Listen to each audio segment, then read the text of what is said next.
Hey guys, Richard Constable from Rich C Guitar here. Today we're going to be talking about fretboards and how to work out how to play different chords, different positions using triads. So all a triad is just 3 notes from a specific chord played together to make a nice sound. For example. So there's a few tips to help you remember things going across the fretboards. Most of you probably know that each of the strings have a particular musical alphabet letter attached to them. So E, A, D, G, B, E. There's a few ways to remember that. So Eddie ate dynamite, goodbye Eddie. So that's one funny one. But you can try different ways and different phrases to remember your own strings. So going from that starting point, we've got 6 strings and that's 6 opportunities to play the E note, for example. So start with E here, then E is also here, and here, and here, and here, and here. Okay? So lots of places to play E. So then how do you know where all the E notes are? Well, that just takes a bit of practice. So what I do is I wrote out all the letters of the musical alphabet, and that includes the flats and sharps in a line, and I just put them in a different order. Put a minute on the clock, and then I tried to play the note as it came up on the sheet. So I'll tag something down below that you can have a look at. So for example, the first note would be E, and then I would put F sharp, and then B, and then A, and then D, and then G, for example, or B flat. And I just put them in a jumbled order, so it forced me to think every time about the notes on that particular string. So I've got those exercises for each string. Get a metronome and just give it a go. Put it as slow as you need to, and just put 5 minutes on the clock, and just every time you do that as part of your routine, it'll just help you memorize where all the notes are. Because when you know where all the notes are, that's when you can start building chords without having to remember 300 shapes. If you know that there's a C here, and there's a C here, there's a C here, and here, and here, you can start building chords if you know that C major is made of C, E, and G. You know you could play C, E, and G here, or here, or here. So there's lots of places to play the same notes, but different octaves in different places on the neck. And it gives you more interesting phrasing and things like that. So that's point 1. Just going through each string in the sheet that I'm going to give you, and just going and trying to find where each one is. So it might start with A, then D, and then F, and then G, and then E. It'll be all jumbled up, A flat, or whatever it is. And that just forces your brain to think, okay, where are my notes? So that's the first bit of practice. Second bit is trying to break up your chords. So let's just start with the C chord, just as a starting block. So C, it's not the most user-friendly for beginners, like absolute beginners, but after a few months, a lot of people can play the C. So the C chord is literally C, E, and G, and then it repeats again, C and E. So it's got C, E, and G, and it's repeated to give it a bit more of a fuller sound. And if you really want a full, you can actually add that G in as well. So that sounds really nice. So wherever you find those 3 notes, you're going to be playing a C major. So we're on the E string, 8th fret is a C. So let's look for E and G. So I know on the A string that the G is on the 10th fret. So we've got our C, our G, and now let's look for an E.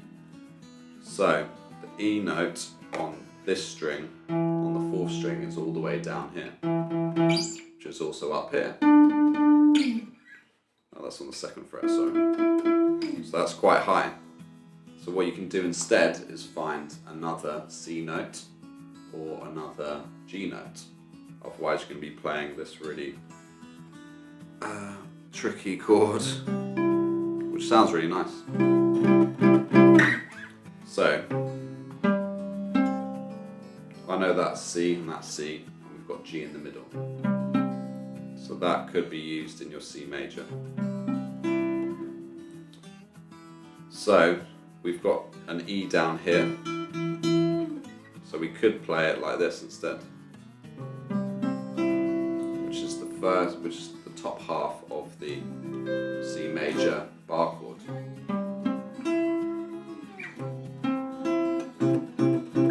Okay, so let's look for our C on the 5th string. So our C is on the 3rd fret. So we already know, if you know how to play the C chord, C, E and G is all the way down here. And we can repeat it like that. So when we do play it up here, C, G and C and E down here, we're actually playing E major shape, but on the 8th fret. So that's where bar chords come from really. It's just moving this nut all the way up and then using the same shapes that you learned down here, but just moving them up, having your 1st finger down. So you're playing the E major chord with the 1st finger across the 8th fret. But let's go back to triads. So we found our triad on the 5th string. So let's go and find our C on the next string. So we've got our C here, we've got an E here, and we've got a G there. So it's a diagonal line. So already we're playing lots of different shapes. So we've got this shape, could play it like this. So we tried to play it this way, C, G, C. We ran into a dead spot on those 3 notes. So the other way is playing it like a G chord, but on the 8th fret. So this isn't that practical for a lot of people to play the G shape for C, but that's how you would do it. But anyway, 3 notes from there, C, E and G. And that's 3 of the notes. So that's 2 ways to play it. Same here. C, E, G. So we're playing C, G, and then C again. And then to play the E, it's down here. So we're playing our A chord. Okay. So it's these 3 moved up.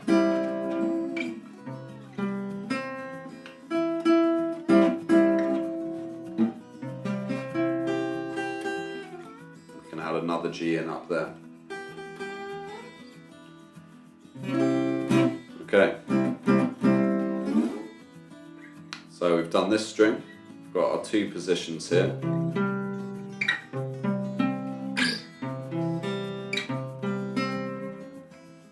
So let's go to the 4th string,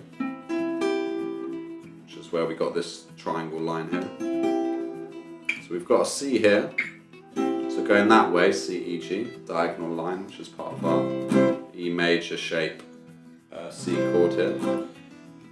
So let's look for another C, E and G. So we've got a C here, a G here, and then the E on the next string is all the way down here. So where else could we play it? So we could find another C instead. So we've used lots of different shapes here. We've got 1, 2, 3, 4, 5, 6. So that's 6 shapes that you learned already, only over 1, 2, 3 root note strings. Okay, so we're playing the root note on each of these. And we can play 6 different C chord shapes, C major chord shapes, which is amazing. And if you just sat there and tried to learn the shapes by themselves, that's one way you can do it, just going up and down the fretboard, trying to learn that specifically.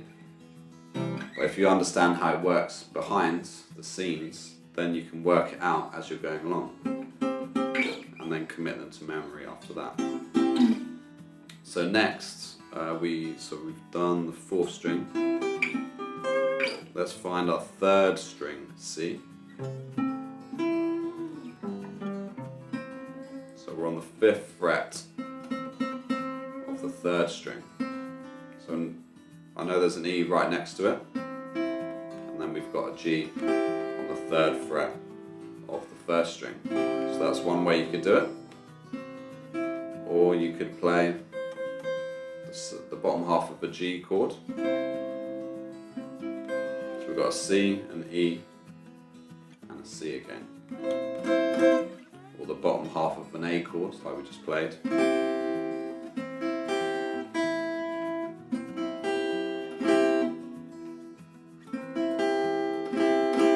Just like that. So the bottom half of the A, bar chord.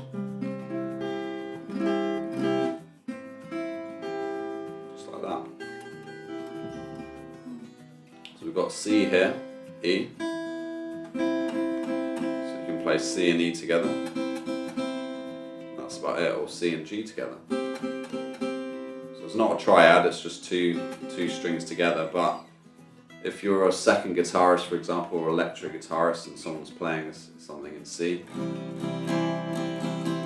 you know you can find the notes C and G, like that, or C and E. Just play around with those 2 notes and see what happens. And then on the 1st string, C is on the 8th fret. So that would be the bottom of the chords that we've already done.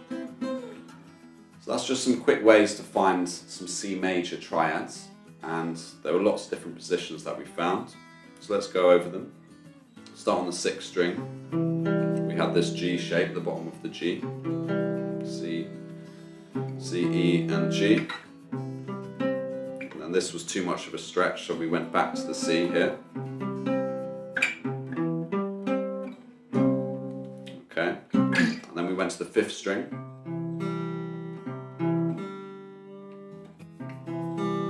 And we had our next C, C, E, and G. And then we had this other position. Okay.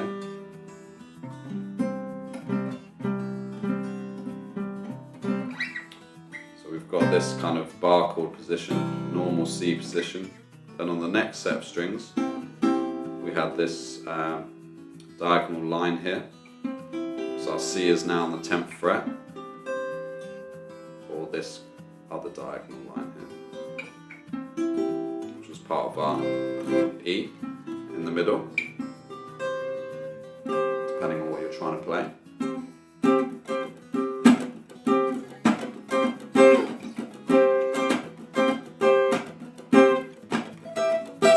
There's an E up here, which just sounds really nice. And then for the last 3 strings, we had the bottom of this A shape chord, but in the C position. So this would be like this. So we've got that. Or the bottom of a G shape on the 8th position. And the full chord would be like that. That's some little ways you can find your triads. I hope you enjoyed it. Please feel free to like and share with all your friends, and I'll see you in the next video.